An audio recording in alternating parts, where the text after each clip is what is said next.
السلام علیکم ورحمۃ اللہ وبرکاتہ۔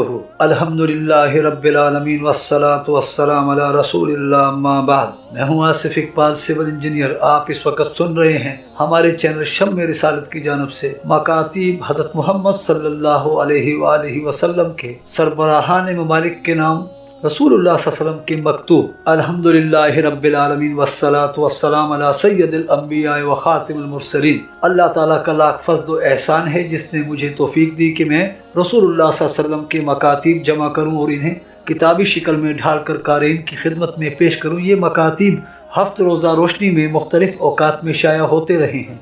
ان متفرق مضامین کو دوبارہ جمع کیا گیا ہے اور نظر ثانی کے بعد کتابی شکل میں ڈھالا گیا ہے۔ ان مضامین کی تیاری میں الرئیت المختوم صفی الرحمن مبارک پوری رحمۃ اللہ اور محسن انسانیت نعیم صدیقی رحمۃ اللہ کو ہی بنیاد بنایا گیا ہے۔ کوشش کی ہے کہ اس کتاب میں جن مبارک ناموں کی تصاویر دی جائیں وہ اصلی ہوں، کیونکہ انٹرنیٹ پر بہت سی جعلی تصاویر بھی ہیں۔ سفارتی آداب۔ صلح حدیبیہ کے بعد رسول اکرم صلی اللہ علیہ وسلم نے اسلام کی دعوت جزیرہ عرب اور گرد و نواح کے ممالک میں پھیلانے کی سعی کی۔ اس مقصد کے لیے آپ صلی اللہ علیہ وسلم نے ان ممالک کے سربراہان اور شہنشاہان کو خطوط لکھے جن میں آپ صلی اللہ علیہ وسلم نے انہیں اسلام قبول کرنے کی دعوت دی۔ ان خطوط میں سے بعض آج بھی محفوظ ہیں۔ رسول اکرم صلی اللہ علیہ وسلم کی طرف روانہ کیے گئے خطوط میں جو بات نمایاں طور پر واضح ہے وہ یہ ہے کہ اسلام عالمگیر دین ہے۔ اس دین کو پھیلانے اور دعوت کو عام کرنے کے لیے رسول اللہ صلی اللہ علیہ وسلم نے اس وقت موجود تمام وسائل کو استعمال کیا، جن میں سے ایک یہ خطوط بھی ہیں۔ جن سربراہان اور شاہان نے اسلام کی دعوت کو قبول کرنے سے انکار کیا، اس انکار کی وجہ یہ نہیں تھی کہ وہ اسلام کی حقانیت سے انکاری تھے، بلکہ انہیں اس بات کا خدشہ تھا کہ اسلام قبول کرنے سے ان کی حکومت چھن جائے گی۔ رسول اکرم صلی اللہ علیہ وسلم کی طرف روانہ کیے گئے تمام خطوط میں آپ صلی اللہ علیہ وسلم کی مہر سب تھی۔ آپ صلی اللہ علیہ وسلم کی مہر آپ صلی اللہ علیہ وسلم کی انگوٹھی میں ہوا کرتی تھی، جس پر اوپر اللہ، درمیان میں محمد اور نیچے رسول محمد رسول اللہ لکھا ہوا تھا۔ مستند کتابوں سے ثابت ہے کہ آپ صلی اللہ علیہ وسلم یہ انگوٹھی دائیں ہاتھ کی چھوٹی انگلی میں پہنا کرتے تھے۔ مورخین کا اس بات پر اختلاف ہے کہ رسول اکرم صلی اللہ علیہ وسلم نے سربراہان ممالک اور شاہان نے سلطنتوں کو یہ خطوط کب روانہ کیے۔ تاہم اکثریت کا خیال یہ ہے کہ خطوط 6 ہجری یعنی صلح حدیبیہ کے بعد لکھے گئے۔ مورخین کا اس بات پر بھی اختلاف ہے کہ روانہ کیے گئے خطوط کی تعداد کتنی تھی۔ تاہم تاریخ کی کتابوں میں ہمیں ایسے 22 خطوط کا حوالہ ملتا ہے جنہیں آپ صلی اللہ علیہ وسلم نے روانہ کیا۔ صلح حدیبیہ کے بعد رسول اکرم صلی اللہ علیہ وسلم نے توسیع دعوت کے لیے 6 صحابہ کرام کو منتخب کیا اور انہیں 6 ممالک کے سربراہان اور شاہوں کی طرف روانہ کیا۔ رسول اکرم صلی اللہ علیہ وسلم کے ان گرامی ناموں سے اندازہ ہوتا ہے کہ کس طرح اسلام کی حقانیت مختصر عرصے میں تمام جغرافیائی، نسلی، لسانی اور سیاسی حد بندیوں کو توڑتی ہوئی 3 براعظموں میں چھا گئی۔ اسلام کی دعوت اپنی اس اصول فطرت کے لحاظ سے تقاضا کرتی تھی کہ اس کی کرنیں عرب کی حدود کی پابند نہ رہیں بلکہ زمین کے گوشے گوشے تک پہنچیں۔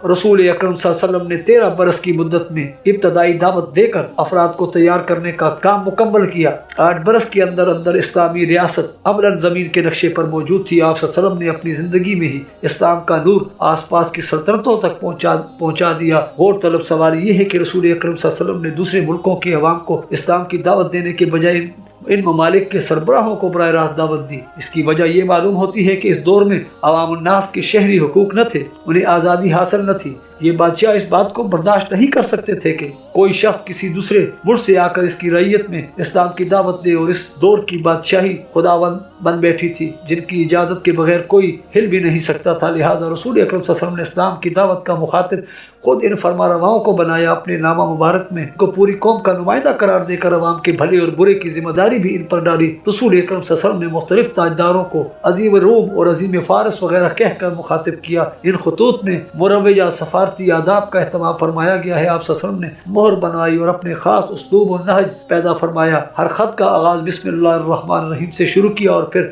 مرسل الیہ کی حیثیت سے اپنا اسم مبارک لکھوایا اور پھر مکتوب الیہ کا نام لکھوایا۔ کم از کم محتاط اور نپے تلے الفاظ میں مدعا فرمایا۔ ان خطوط میں کمال اعجاز دکھاتے ہوئے آپ صلی اللہ علیہ وسلم نے یہ جملہ لکھوایا، اسلم تسلم، یعنی اسلام لاؤ سلامتی پاؤ گے۔ بلاغت کا کمال یہ ہے کہ اس جملے کے کئی معنی نکلتے ہیں۔ ایک یہ کہ اطاعت کرو تو سلامتی پاؤ گے، اس کا دوسرا مفہوم اپنے اندر سیاسی دھمکی بھی رکھتا ہے، یعنی اگر نہ مانو گے تو پھر تمہاری خیر نہیں۔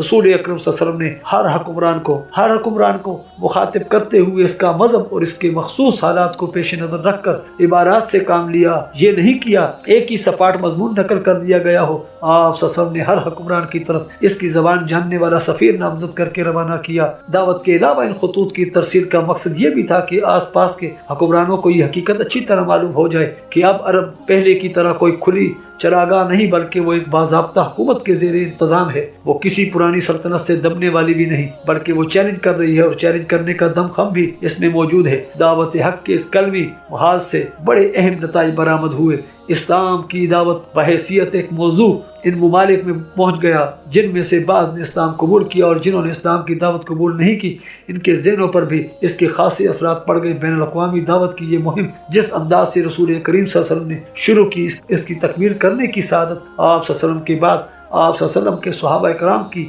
اور اسلام کا آپ صلی اللہ علیہ وسلم کے صحابہ کرام نے کی، اور اسلام کا نور پھیلتا گیا۔ حضرت نجاشی رحمۃ اللہ رسول اکرم صلی اللہ علیہ وسلم کے زمانہ میں ملک حبشہ خطے کا اہم ترین اور طاقتور ملک تصور کیا جاتا تھا۔ حبشہ کے لوگ عیسائی تھے۔ رسول اکرم صلی اللہ علیہ وسلم نے حبشہ کے بادشاہ نجاشی کی طرف عمرو بن امیہ الزمری کو مکتوب دے کر روانہ کیا۔ مورخین کی کتابوں میں نجاشی کی طرف روانہ کیے گئے مکتوب کے دو متن ملتے ہیں۔ ایک متن کے مطابق مکتوب میں تحریر تھا، اور ایک ایسی بات کی طرف جو ہمارے اور تمہارے درمیان یکساں ہے، یہ کہ ہم اللہ کے سوا کسی کی عبادت نہ کریں، اس کے ساتھ کسی کو شریک نہ ٹھہرائیں، اور ہم میں سے کوئی اللہ کے سوا کسی کو اپنا رب نہ بنا لے۔ اس دعوت کو قبول کرنے سے اگر منہ موڑے تو کہہ دو کہ گواہ رہو، ہم تو مسلم ہیں۔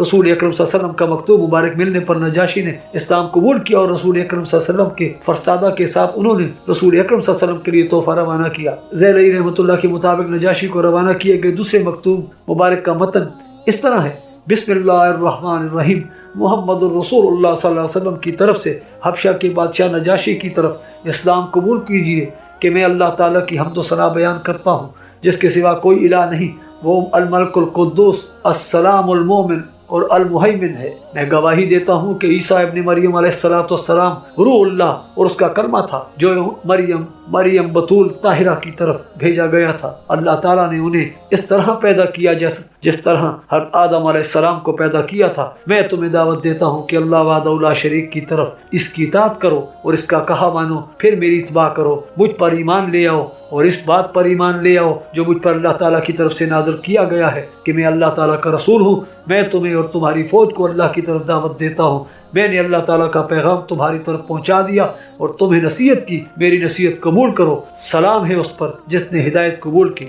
شاہ حبشہ کے نام روانہ کیا گیا نامہ مبارک نجاشی نے رسول اکرم صلی اللہ علیہ وسلم کی یہ دعوت قبول کی اور ایمان لے آئے۔ ابو موسیٰ المدینی اپنی کتاب میں لکھتے ہیں، جس کی سند واضح نہیں، کہ نجاشی نے رسول اکرم صلی اللہ علیہ وسلم کے مکتوب مبارک کا جواب لکھا اور اسے اپنے بیٹے کے ساتھ روانہ کیا، جس میں انہوں نے اسلام قبول کرنے کی اطلاع دی، مگر یہ مکتوب رسول اکرم صلی اللہ علیہ وسلم کو نہیں پہنچا کیونکہ نجاشی کے بیٹے کی کشتی سفر کے دوران سمندر میں ڈوب گئی۔